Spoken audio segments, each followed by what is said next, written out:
આપણે આજના લેક્ચરમાં જે આપણું યુનિટ 1 છે એમાં ટોપિક જોશું describe typical checkout procedure for flow transmitter.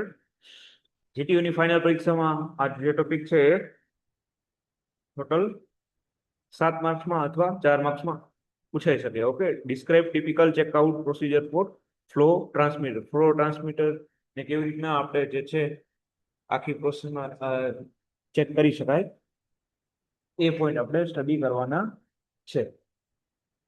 જોઈએ ફર્સ્ટ પોઈન્ટ. સૌપ્રથમ જે ફ્લો ટ્રાન્સમીટરમાં છે એ કયા પ્રાઇમરી ડિવાઇસનો યુઝ કરવામાં આવ્યો છે તે ચેક કરવું. બરાબર, ફર્સ્ટ ઓફ ઓલ તો આપણે જે ટ્રાન્સમીટર હોય ફ્લો ટ્રાન્સમીટરમાં એમાં કયા પ્રાઇમરી ડિવાઇસનો યુઝ થયો છે એ સૌથી પહેલા તો ચેક કરી લેવું. પછી બીજું છે કે પ્રાઇમરી ડિવાઇસ તરીકે આપણે શું જોઈએ. હવે આપણે પ્રાઇમરી ડિવાઇસ છે તો પ્રાઇમરી ડિવાઇસ તરીકે આપણે ઓરિફિસ પ્લેટ, પછી વેન્ચ્યુરી ટ્યુબ, પિટોટ ટ્યુબ વગેરે જેવા ડિફરન્શિયલ પ્રેશર જનરેટ કરતી ડિવાઇસને યુઝ કરવામાં આવે છે. બરાબર, ફ્લો ટ્રાન્સમીટરમાં આપણે જે પ્રાઇમરી ડિવાઇસનો યુઝ કરવામાં આવે છે તો એ પ્રાઇમરી ડિવાઇસ તરીકે આપણે ઓરિફિસ પ્લેટ લઈ શકીએ, વેન્ચ્યુરી ટ્યુબ, પિટોટ ટ્યુબ વગેરે જેવા આપણે ડિફરન્શિયલ પ્રેશર જનરેટ કરી અને ડિવાઇસને યુઝ કરવામાં આવે છે. બરાબર, 2 પોઈન્ટ ક્લિયર. થર્ડ પોઈન્ટ જોઈએ તો મોટા ભાગે આપણે આમાં જે છે ફ્લો ટ્રાન્સમીટર હોય એમાં ઓરિફિસ પ્લેટનો જ યુઝ કરવામાં આવે છે. ક્લિયર? ઓકે, આપણે ફ્લો ટ્રાન્સમીટરમાં મોટા ભાગે ઓરિફિસ પ્લેટ છે એનો યુઝ કરવામાં આવે છે એઝ એ પ્રાઇમરી ડિવાઇસ. હવે જે લાઇનમાં ઓરિફિસ પ્લેટ લગાડવામાં આવેલી હોય તે લાઇનની બંને બાજુથી આપણે ટેપિંગ લેવામાં આવે છે. એટલે બે જે લાઇન હોય એમાં આપણે માપ કરી લેવાનું અને આ ટેપિંગ ફ્લો ટ્રાન્સમીટર ને આપવામાં આવે છે. બરાબર, એ ટેપિંગ કરી પછી ફ્લો ટ્રાન્સમીટરને આપવામાં આવે છે. હવે એક ટેપિંગ હાઈ પ્રેશર તરીકે અને બીજી ટેપિંગ લો પ્રેશર તરીકે લેવામાં આવે છે. એકને હાઈ કહી દેવાનું અને બીજાને લો કહી દેવાનું. બરાબર, એકદમ સિમ્પલ છે. ઓકે, નેક્સ્ટ પોઈન્ટ જોઈએ તો ઓરિફિસ જે છે એના બંને ટેપિંગને ચેક કરવું. બરાબર, ઓરિફિસને આપણે જે ટેપિંગ લીધું એને બેને પહેલા ચેક કરવું. એનાથી લીકેજ થતો નથી તે પણ ચેક કરી લેવું. ક્લિયર? ઓરિફિસના બંને જે છેડે આપણે ટેપિંગ લીધું છે એ ચેક કરવાનું અને બે સાઈડથી લીકેજ થતો નથી એ ખાસ ચેક કરી લેવું. હવે ત્યારબાદ જે ફ્લો ટ્રાન્સમીટરની રેન્જ ચેક કરવી. બરાબર, કેટલી રેન્જમાં છે એ ખાસ ચેક કરી લેવાનું. ત્યાર પછી ફ્લો ટ્રાન્સમીટરમાં લગાડેલ ઓલિફેસ પ્લેટ દ્વારા જનરેટ થતા પ્રેશર ડ્રોપ મુજબ ફ્લો ટ્રાન્સમીટરમાં રીડિંગ દર્શાવે છે કે નહીં તે ચેક કરવું. બરાબર, આખા ફ્લો ટ્રાન્સમીટરમાં જે ઓરિફિસ પ્લેટ દ્વારા જનરેટ થતો જે પ્રેશર ડ્રોપ છે એ મુજબ પ્રેશર ટ્રાન્સમીટરમાં રીડિંગ દર્શાવે છે કે કેમ એ નક્કી કરવું. આવી રીતે 3 થી 4 રીડિંગ નોટ કરી લેવાના અને જે લાઇન છે એના ફ્લો રેટ પ્રમાણે રીડિંગ બતાવે છે કે નહીં તે ચેક કરવું. જો રીડિંગ પ્રોપર એટલે કે ચોક્કસ મળે તો તેના લોકેશન પર કાળજીપૂર્વક ઇન્સ્ટોલ કરવા. બરાબર, તો આ થઈ ગઈ આખી typical checkout procedure flow transmitter. બરાબર, સૌથી પહેલા શું કરવાનું, પ્રાઇમરી ડિવાઇસનો યુઝ કરવા. પ્રાઇમરી ડિવાઇસ તરીકે આપણે ઓરિફિસ પ્લેટ લઈ શકીએ, વેન્ચ્યુરી ટ્યુબ, પિટોટ ટ્યુબ. બરાબર, એનો ખાસ આ જે છે પ્રાઇમરી ડિવાઇસ તરીકે યુઝ કરાય. મોટે ભાગે આપણે ફ્લો ટ્રાન્સમીટરમાં ઓરિફિસ પ્લેટનો યુઝ કરવામાં આવે છે. બરાબર, ખાસ વાયવામાં આ ક્વેશ્ચન પૂછાઈ શકે કે ફ્લો ટ્રાન્સમીટરમાં પ્રાઇમરી ડિવાઇસ તરીકે મોસ્ટ ભાગે કઈ પ્લેટનો ઉપયોગ થાય તો ઓરિફિસ પ્લેટ છે એનો યુઝ કરવામાં આવે છે. બરાબર, હવે જે લાઇનમાં ઓરિફિસ પ્લેટ લગાડવામાં આવેલી એ લાઇનની બે બાજુથી ટેપિંગ લઈ લેવાનું અને ટેપિંગ ફ્લો ટ્રાન્સમીટરમાં એકને હાઈ પ્રેશર એકને લો કહી દેવાનું. બંને ટેપિંગને ચેક કરવું, તેનાથી લીકેજ નથી થતો એ ખાસ ચેક કરવું અને ત્યારબાદ ફ્લો ટ્રાન્સમીટરની રેન્જ આપણે ચેક કરી લેવી અને પછી ફ્લો ટ્રાન્સમીટરમાં લગાડેલ ઓલિફિસ પ્લેટ દ્વારા જનરેટ થતો જે પ્રેશર ડ્રોપ મુજબ ફ્લો ટ્રાન્સમીટરમાં રીડિંગ દર્શાવે છે કે નહીં એ ખાસ આપણે ચેક કરવું. આવી રીતે 3 થી 4 રીડિંગ લઈ લ્યો અને જે લાઇનના ફ્લો રેટ પ્રમાણે રીડિંગ બતાવે છે કે નહીં તે ચેક કરી લેવાનું. જો રીડિંગ ચોક્કસ એટલે કે પ્રોપર દર્શાવે તો એને લોકેશન મુજબ ઇન્સ્ટોલ કરી લેવાના. ક્લિયર? તો આ થઈ ગઈ checkout procedure for flow transmitter. Flow transmitter instrument જે છે ઇન્સ્ટોલ કર્યા પહેલા આટલા જે પોઈન્ટ છે એ ખાસ ચેક કરી લેવા. એવી જ રીતે આપણે ટેમ્પરેચર ટ્રાન્સમીટર જોશું કે describe the typical checkout procedure for temperature transmitter. Temperature transmitter છે એને ઇન્સ્ટોલ કરતા પહેલા થોડાક જે પોઈન્ટ છે એ ચેક કરવાના. તો એ પ્રોસિજર જોશું. તો સૌથી પહેલા શું કરશું, તો સૌ પ્રથમ ટેમ્પરેચર ટ્રાન્સમીટર નો ટેગ નંબર આપણે ચેક કરશું, બરાબર. ખાસ પેલા ટેગ નંબર જોઈ લે. હવે ટેગ નંબર પરથી આપણને શું થાય, તો ટેગ નંબર પરથી ટ્રાન્સમીટર નો ટાઈપ અને તેને કઈ એપ્લિકેશન માટે ઉપયોગમાં લેવામાં આવ્યું છે તે ચેક કરવાનું, બરાબર. ટેગ નંબર ઉપરથી આપણે આટલી માહિતી મળી જાય કે એનો ટાઈપ અને કઈ એપ્લિકેશન માટે ઉપયોગમાં લેવામાં આવ્યું છે, બરાબર.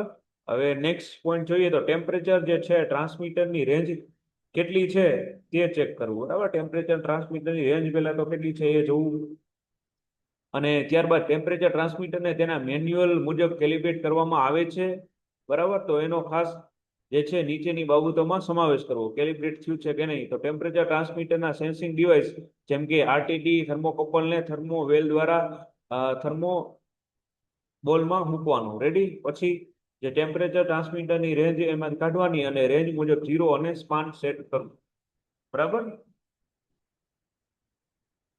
ઓકે, તો આટલું. પછી જે થર્મોબાસ્ટ છે એમાં ટેમ્પરેચર સેટ કરી અને એટલું જ આપણે ટેમ્પરેચર જે છે ટ્રાન્સમીટરમાં દર્શાવે છે કે નહીં તે ચેક કરવું, બરાબર. TT means temperature transmitter.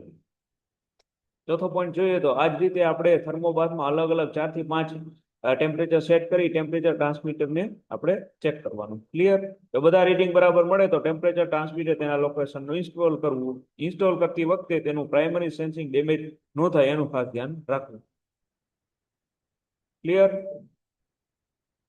તો temperature transmitter checkout procedure, okay. આટલા પોઈન્ટ્સ એમાં યાદ રાખવાના રહેશે. એની રેન્જ, પછી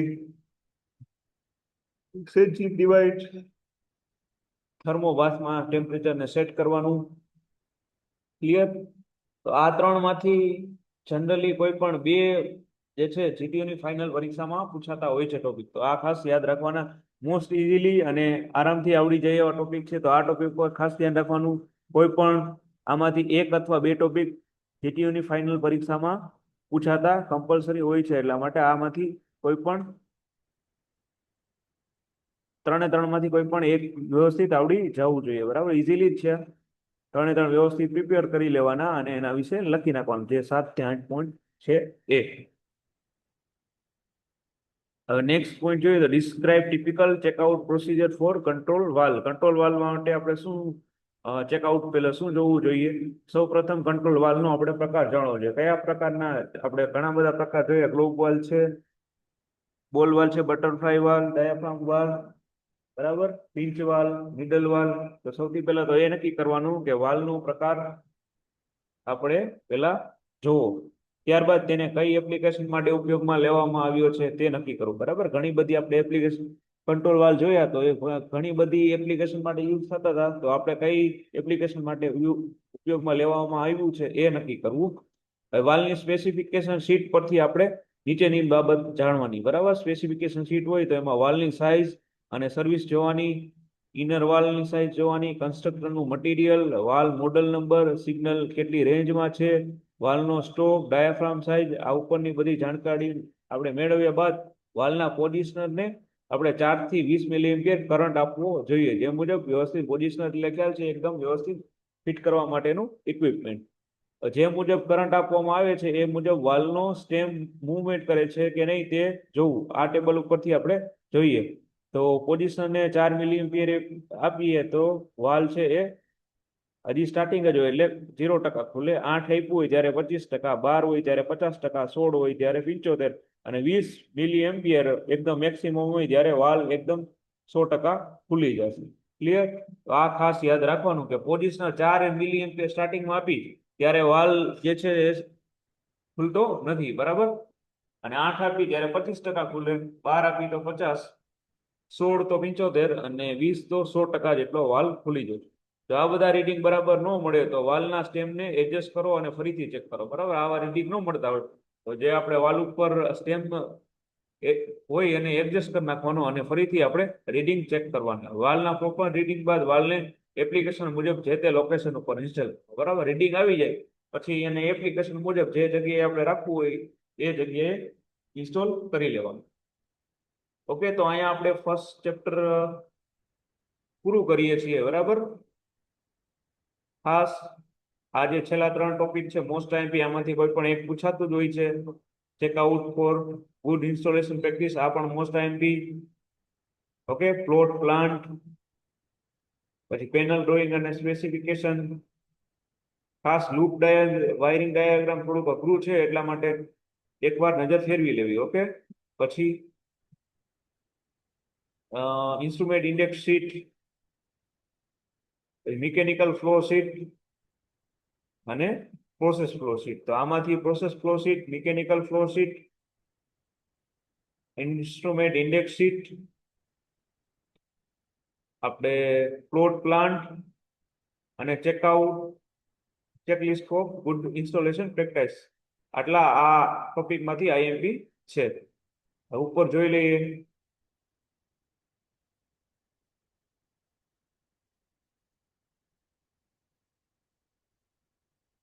ઉપર જોયું એ મુજબ આપણે temperature instrument, factor affecting for, બરાબર, આપણે આટલા પ્રકારના જે factor affecting for selection of, એમાં પ્રેશર ઇન્સ્ટ્રુમેન્ટ માટે આપણે accuracy, range, type of mounting, type of sensing, type of function, type of signal, material selection, cost. એ જો આની ફ્લો ઇન્સ્ટ્રુમેન્ટ માટે પણ એક્યુરસી, રેન્જ, લાઇનની size, flow fluid characteristic, corrosive effect, type of sensing, type of mounting, type of signal, type of function અને cost. એવી જ રીતે લેવલ ઇન્સ્ટ્રુમેન્ટમાં accuracy, range, fluid characteristic, corrosive effect, type of mounting, type of signal, type of function, type of sensing, contact or non contact અને material અને cost. એવી જ રીતે ટેમ્પરેચર ઇન્સ્ટ્રુમેન્ટ માટે accuracy, range, response time, type of sensing, type of mounting, maintenance, type of એનું signal, type of function અને cost. એવી જ રીતે કંટ્રોલ વાલ્વનું. બરાબર, તો ખાસ ફર્સ્ટ ચેપ્ટરમાંથી આટલા જે ટોપિક છે એ આપણે વધારે ધ્યાન આપવાનું રહેશે. ઓકે, આજના લેક્ચરમાં આપણે આ ચેપ્ટર અહીંયા પૂરું કરીએ છીએ. નેક્સ્ટ લેક્ચરમાં આપણે બીજું ચેપ્ટર સ્ટડી કરશું. ઓકે.